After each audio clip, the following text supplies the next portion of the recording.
Hi అండి, అందరికీ నమస్తే. మీరు కనుక మన ఛానల్ని ఫస్ట్ టైం చూస్తున్నట్లయితే కనుక మన ఛానల్ సబ్స్క్రైబ్ చేసుకోండి. అంతేకాదు పక్కన ఉన్న బెల్ ఐకాన్ కూడా యాక్టివేట్ చేసుకోండి. ఫ్రెండ్స్, ఈరోజు మీకు ఒక సరికొత్త అప్డేట్ అయితే తీసుకొని వచ్చామండి. చాలా మంచి గుడ్ న్యూస్ అండి. ఇది డబుల్ బెడ్రూమ్ ఫ్లాట్స్ లేని వాళ్ళకి, అంటే ఇల్లు లేని వారికి డబుల్ బెడ్రూమ్ ఫ్లాట్స్ అయితే ఇస్తున్నారు. అది ఎవరెవరికి ఇస్తున్నారు అనేది కూడా వివరంగా చెప్తానండి. దానికి తోడు ఇంకా కొత్త రేషన్ కార్డుల కోసం అప్లై చేసుకున్న వారందరికీ కూడా మంచి గుడ్ న్యూస్ అండి. రేపటి నుంచి అధికారులు ఇళ్ళకైతే వస్తున్నారు.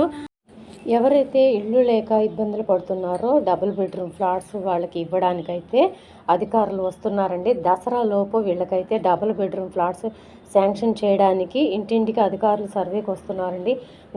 దానికి సంబంధించిన అప్డేట్ ఇక్కడ ఉంది, చదవండి. గత ప్రభుత్వం గొప్పగా ఆర్భాటంగా ప్రకటించి అరాకొరాగా డబుల్ బెడ్రూమ్ ఫ్లాట్స్ ఇళ్లను నిర్మించింది.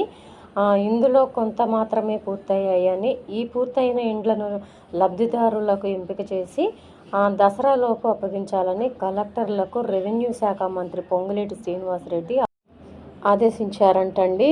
ఇది డబుల్ బెడ్రూమ్ ఫ్లాట్స్ ఎవరికైతే లేవు, అంటే ఇండ్లు లేక ఇబ్బందులు పడుతున్నారు. ఇంతకుముందు బీఆర్ఎస్ గవర్నమెంట్లో ఉన్నప్పుడు డబుల్ బెడ్రూమ్ ఫ్లాట్స్ కోసం అప్లై చేసి రాని వాళ్ళు ఎవరైతే ఉన్నారో వారందరికీ కూడా మరొక ఒక అవకాశం వచ్చినట్టేనండి. ఇక అధికారులు అయితే ఇళ్లకు వస్తున్నారు. ఎవరికైతే ఇళ్ళు లేవో వాళ్ళకి డబుల్ బెడ్రూమ్ ఫ్లాట్స్ దసరాలోపు కేటాయించడానికైతే వస్తున్నారండి. రేపటి నుంచి 7వ తారీఖు వరకు అధికారులు పైలట్ ప్రాజెక్టుగా కొన్ని జిల్లాలు అయితే ఎంచుకున్నారండి.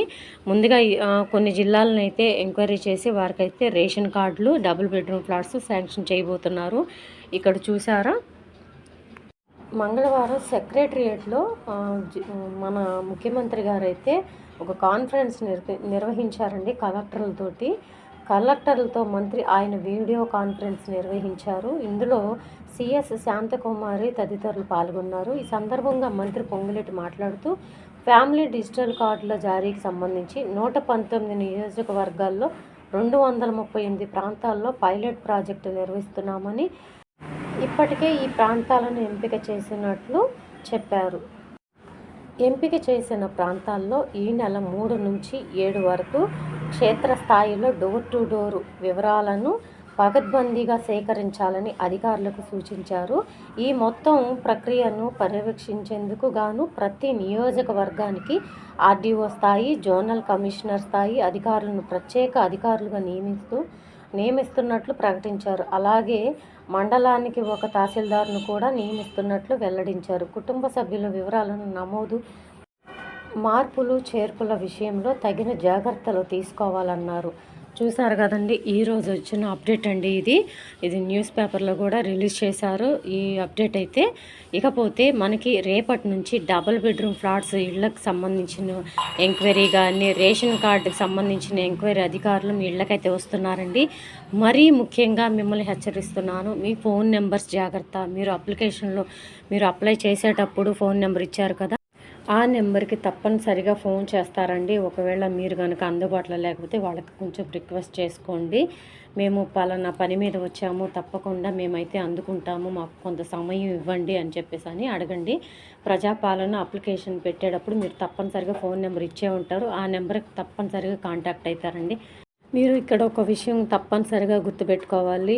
పోయినసారి డబుల్ బెడ్రూమ్ ఫ్లాట్స్, అంటే పోయిన గవర్నమెంట్ ఉన్నప్పుడు డబుల్ బెడ్రూమ్ ఫ్లాట్స్కి అప్లై చేసుకున్న తర్వాత ఎంక్వైరీకి అధికారులు ఇళ్ళకి వచ్చేటప్పుడు మీ ఫోన్ నెంబర్స్ చాలామంది పనిచేయలేదంటండి. ఇంటికి వచ్చినప్పుడు కూడా వాళ్ళు అందుబాటులో లేకపోవడం వల్ల వాళ్ళ అప్లికేషన్లు అన్నీ కూడా హోల్డ్లో పెట్టేశారు. అంటే ఇక వాళ్ళు రిజెక్ట్ అయిపోతాయండి దాదాపుగా. దయచేసి మీరు అలాంటి పొరపాట్లు చేయొద్దు. మీ ఫోన్ నెంబర్లు అన్నీ కూడా అందుబాటులో పెట్టుకోండి. మ్యాక్సిమం అధికారులు వచ్చినప్పుడు మీరు తప్పనిసరిగా వాళ్ళకి అందుబాటులో ఉండండి. ఇది మీ మంచి కోసమే మేము చెప్తున్నానండి. ఎందుకంటే మీరు రేషన్ కార్డులు పోగొట్టుకోకూడదు. డబుల్ బెడ్రూమ్ ఫ్లాట్స్ నోటి దాకా వచ్చింది, మీరైతే పోగొట్టుకోకూడదని నేను చెప్తున్నానండి. దయచేసి ఎవరు కూడా మీ ఫోన్ నెంబర్స్ పని చేయకుండా ఉంచుకోవద్దండి. దయచేసి మీ ఫోన్ నెంబర్స్ని అలర్ట్గా పెట్టుకోండి. సో ఇదండి ఈరోజు వీడియో కనుక నచ్చినట్లయితే మీ ఫ్రెండ్స్లో, ఫ్యామిలీ మెంబర్స్లో పాపం చాలామంది ఈ విషయం తెలియని వాళ్ళు ఉంటారండి. దయచేసి అందరికీ కూడా షేర్ చేయండి. వీడియో నచ్చితే కనుక ఒక చిన్న లైక్ ఇచ్చి సపోర్ట్ చేయండి. Thank you.